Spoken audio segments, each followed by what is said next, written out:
Je parle régulièrement, j'utilise le mot, je parle de Israël. Et je dis toujours l'Israël de Dieu ou l'Israël de la Bible.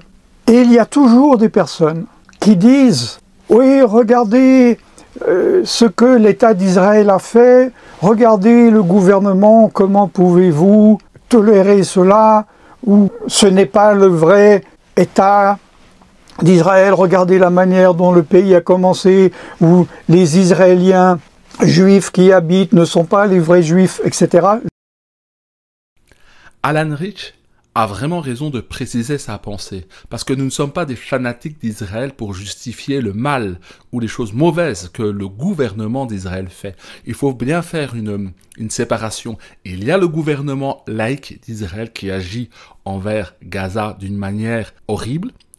Israël se comporte comme les États du monde, qui sont des États qui ont été coloniales à un moment, qui ont fait la guerre à d'autres, qui ont commis des massacres, des crimes, des fourberies, des méchancetés.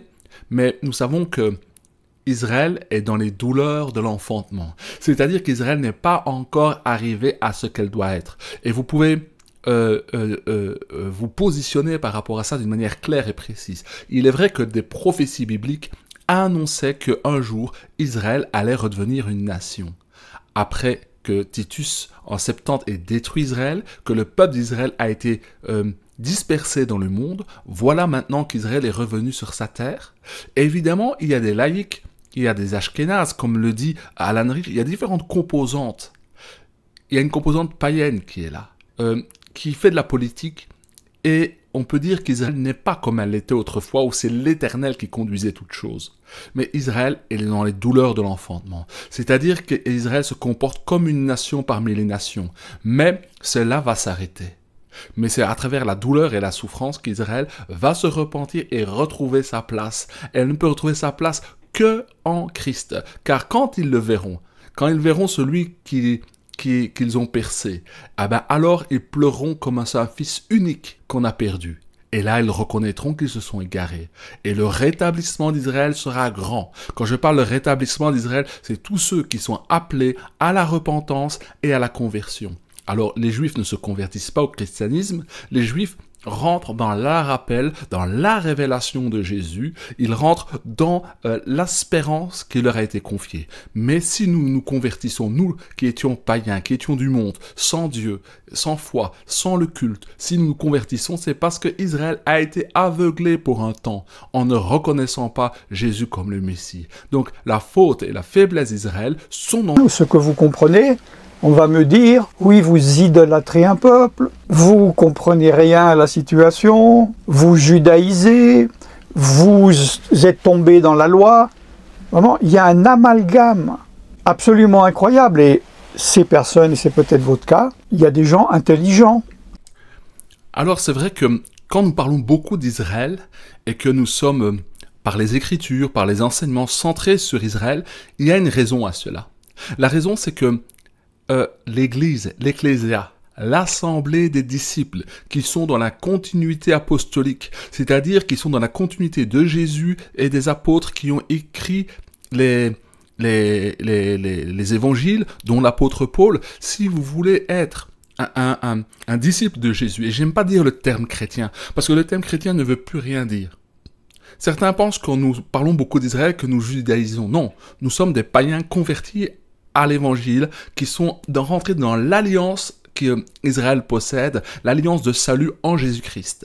Parce que vous savez, l'Église est déconnectée de sa source, de sa racine qu'est Israël. Alors certains vont accuser Alan Rich d'être de judaïser. Non, nous ne judaïsons pas. Les Juifs restent Juifs. Et les païens convertis restent des païens convertis. Ils deviennent des fils et des filles de Dieu. Et nous sommes greffés à l'olivier franc qui est Israël. Nous faisons de partie de l'Israël spirituel. L'Israël spirituel aujourd'hui est composé de quoi? De l'Église et d'Israël. Israël n'est pas encore revenu, mais l'Église, dans l'Église, elle n'existe que parce que dans l'Église, il y a deux entités. Les païens convertis qui ont part à l'esprit et les Juifs messianiques qui ont reconnu Jésus comme Messie. S'il n'y avait aucun juif converti, j'aime pas trop dire converti, mais qui n'avait pas reconnu Jésus comme son Messie et son Sauveur, l'Église n'existerait pas et n'aurait pas de raison d'être. L'Ecclésia, l'Assemblée des disciples, existe parce qu'il y a des Juifs qui ont reconnu Jésus et des païens convertis. Ça, c'est l'Église. Ça, c'est l'Église aujourd'hui qui existe. Et nous ne judaïsons pas. Ça veut dire que notre foi, notre salut, notre justification ne vient pas de ce que parce que nous pratiquons certains anciens commandements ou certains rituels ou certaines fêtes juives. Non, le salut est en Jésus-Christ. Mais attention, le peuple juif, lui, continue à faire son sabbat, continue à vivre dans les traditions qui sont les siennes et son héritage, et il garde son identité. Le gros problème de l'église catholique ou des églises évangéliques, c'est que quand un juif se présente à eux, il veut faire de lui un chrétien. Très grosse erreur, très grosse erreur. Et c'est pour ça que beaucoup se sont opposés aux juifs, et à leur salut, par leur comportement. Alors, non, nous ne judaïsons pas. Mais nous aimons Israël, nous aimons sa Torah, car nous savons de manière prophétique que Jésus va revenir où? Il ne va pas revenir aux États-Unis. Jésus ne va pas revenir dans une méga church aux États-Unis. Jésus ne va pas revenir près des prêtres orthodoxes, vous voyez, ou au Vatican. Non, Jésus va revenir sur le trône de David. Jésus, quand il va revenir dans la gloire, ça sera en Israël. Vous comprenez? Donc Israël n'a pas été rejeté. Israël n'a pas été abandonné. Israël est un scandale et un piège pour les nations et pour tout homme aujourd'hui. Mais pour nous qui avons la vision prophétique, qui voyons les choses comme Dieu les voit, nous ne nous laissons pas abuser et nous savons que le rétablissement d'Israël, que les douleurs de l'enfantement et la restauration d'Israël approchent avec le retour du Messie. Israël, le grand Israël, pas avec les frontières actuelles. Celui qui est décrit, le pays, Eretz, Ha-Eretz, Israël, appartient à Dieu. C'est écrit dans la Bible. J'ai fait beaucoup de vidéos là-dessus en donnant les versets. Je ne vais pas nommer ici, ce n'est pas une étude biblique. Le pays d'Israël, il appartient à Dieu. Les frontières de Dieu sont écrites dans la Bible. Et c'est écrit dans la Bible qu'il a donné ce pays à Abraham, Isaac et Jacob et sa descendance. Encore une fois, Alan Rich cite les Écritures. Dieu a fait une alliance avec Abraham pour la terre d'Israël, où il y a eu le premier temple, le second temple et bientôt le troisième temple, là où il y aura le retour de Jésus-Christ. Vous voyez, c'est une alliance. Et quand vous faites une alliance, il y a une des deux parties qui est Dieu lui-même. Et Dieu est éternel. Donc, c'est-à-dire que cette alliance est irrévocable. Vous voyez? Et nous voyons que beaucoup veulent se faire prendre la place d'Israël. Les laïcs juifs veulent faire un gouvernement mondial où le centre sera Israël comme certains l'ont dit. Mais c'est pas ça. C'est une espérance. L'espérance est dévoyée, détournée. Et ce n'est pas par les armes, par la guerre qu'Israël va s'étendre. C'est le Messie lui-même qui viendra faire d'Israël ce qu'elle doit être, un phare pour les nations. Mais ça, ce n'est pas à des hommes corrompus ou des hommes avec leurs mauvais penchants qui peuvent faire cela. Donc l'alliance de Dieu est irrévocable parce que Dieu est éternel et il est le garant de cette alliance qu'il a contractée avec Abraham, Isaac et Jacob et sa descendance. C'est des choses qui sont difficiles à accepter pour quelqu'un qui n'est pas dans les Écritures, dans la Torah, mais les événements actuels nous montrent qu'il y a un combat et qu'il y a une guerre spirituelle qui est faite. Et il y a des choses très laides qui se font, parce que les hommes combattent pas comme Dieu combat. Et nous sommes en train de nous entretuer. Nous sommes en train de nous entredéchirer. C'est la même histoire qu'il y avait entre Abel et Caïn. C'est une affaire de famille. Et vous savez que les musulmans, les arabes musulmans et les juifs sont des sémites. En fait, c'est la descendance d'Abraham avec la servante Ismaël qui se bat avec le fils de la promesse. Vous voyez, c'est une histoire de famille. Et gare à nous d'y mettre les mains, parce qu'au bout de tout cela, vous savez ce qui va se passer? Tous vont se réconcilier en Jésus-Christ. Oui, tous, arabes et sémites juifs, vont se réconcilier en Jésus-Christ lors de son retour. Après ce dernier grand exil, Dieu les fera revenir. Bon, personnellement, je crois que le retour en 1948 est ce signe, est de Dieu. Parce qu'il y a des personnes qui disent « Non, l'Israël actuel, le pays n'est pas celui de Dieu.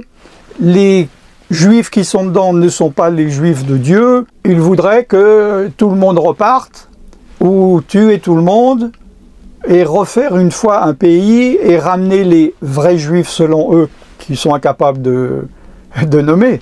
Non. Donc, ce pays, ils ont fait un État. Et cet État, ce n'est pas le royaume de Dieu sur terre, ce n'est pas la théocratie biblique. Tous les Juifs ne sont pas encore en Israël pour différentes raisons, que ce soit les Séfarades, les Ashkénazes. Il y en a qui préfèrent être à l'étranger, ne pas revenir pour l'instant, mais un jour il se passera quelque chose où tout le monde va revenir parce qu'il y aura la paix ou une apparence de paix. Voilà, c'est écrit dans la Bible. Et toutes les nations vont monter contre Jérusalem, attaquer, Dieu va les combattre. Et le Messie va revenir, ses pieds vont se poser sur le mont des Oliviers et il va établir cette fois la théocratie, le royaume de Dieu sur la terre pour 1000 ans. D'accord ? Maintenant, avant ça, à la fin du temps de l'Église, c'est-à-dire l'ouverture aux païens, il faut qu'il y ait jusqu'au dernier prévu qui rentre. Quand cela sera arrivé, cette église sera enlevée et il y aura le temps de Jacob, les 7 ans qui seront pour le peuple juif, les 144 000 des 12 tribus, etc., etc. Et là, il est dit, tout Israël sera sauvé, c'est-à-dire le reste, l'Israël de Dieu. Bon, maintenant, parmi le peuple qui existe maintenant, ils sont soit en Israël, soit en dehors d'Israël. Il y a cette doctrine qui dit que ce ne sont pas les vrais juifs. C'est une doctrine qui vient d'une fameuse religion, je ne peux pas en parler en public, n'écrivez pas dans les commentaires, ah oui, moi je sais, bon. Pour dénigrer le peuple juif. Le peuple juif, c'est mélangé. Et pratiquement personne, il y a peu de personnes qui peuvent démontrer qu'ils sont la descendance sans faille depuis Abraham. Alors oui, après l'enlèvement de l'Église, ce sera, comme Alan Rich le dit si bien, en citant les Écritures, ça sera le temps d'Israël, le temps de Jacob, où il y aura les 2 prophètes, les 2 témoins qui vont témoigner sur la terre, où ils vont combattre avec l'Antichrist, qui seront tués, qui reviendront à la vie, qui vont ressusciter aux yeux de toutes les nations. Oui, il y a un combat qui va avoir lieu. Et le retour en gloire de Jésus-Christ mettra fin à tout cela.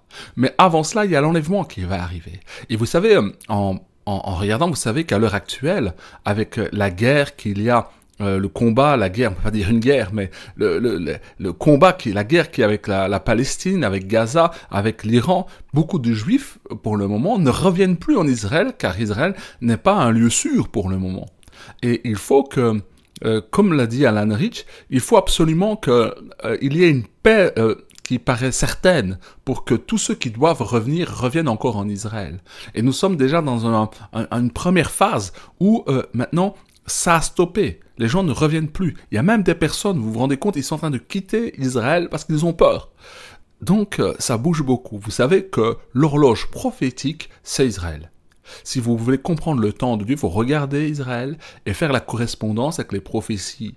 Et la plus grande des prophéties, c'est 1948. C'est quand Israël est revenu, a été à nouveau une nation. On en parle beaucoup pour le moment.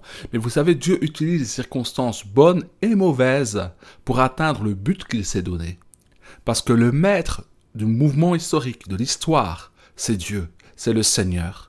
Il met devant chacun d'entre nous un chemin qui mène à la vie, qui est en Jésus-Christ, et un chemin qui mène à la mort et à la perdition. Sur le chemin de la vie, nous rencontrons le Seigneur Jésus, l'Esprit et la vie, et nous sommes incorporés à Israël. Et sur le chemin de la mort, nous rencontrons les démons, la souillure, la saleté, la débauche, la perdition éternelle, et Satan lui-même, et la fin des temps, pour finir dans les flammes de l'enfer et d'un jugement. Alors pourquoi il y a un enfer? L'enfer, c'est le lieu que mérite quelqu'un qui a rejeté le salut de Dieu. Parce que le péché que nous commettons, les péchés que nous commettons, sont commis contre une personne qui est infiniment parfaite, qui est Dieu.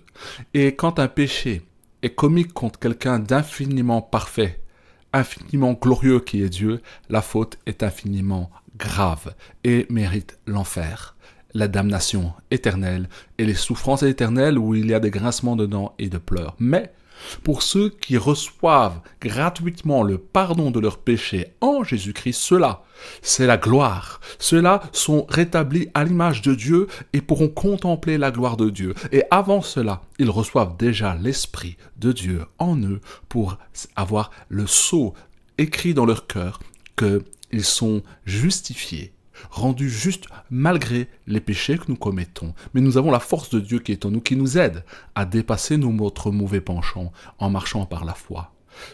Aujourd'hui, mon frère, ma sœur, je t'en conjure, convertis-toi, repens-toi, avoue tes transgressions et tes péchés à Dieu et dis au Créateur du ciel et de la terre, dis à celui qui est Dieu, appelle-le Père, j'ai péché contre toi, j'ai fait ceci ou cela, aujourd'hui je m'en repens, je crois que Jésus-Christ est mort à la croix pour moi et qu'il est ressuscité pour le pardon de mes péchés, accorde-moi l'Esprit éternel, accorde-moi la justification qui vient de la foi en ta mort et ta résurrection, accueille-moi dans ton royaume. Et à ce moment-là, si tu oses faire cette prière, Jésus lui-même va se révéler à toi par le Saint-Esprit et tu seras sauvé.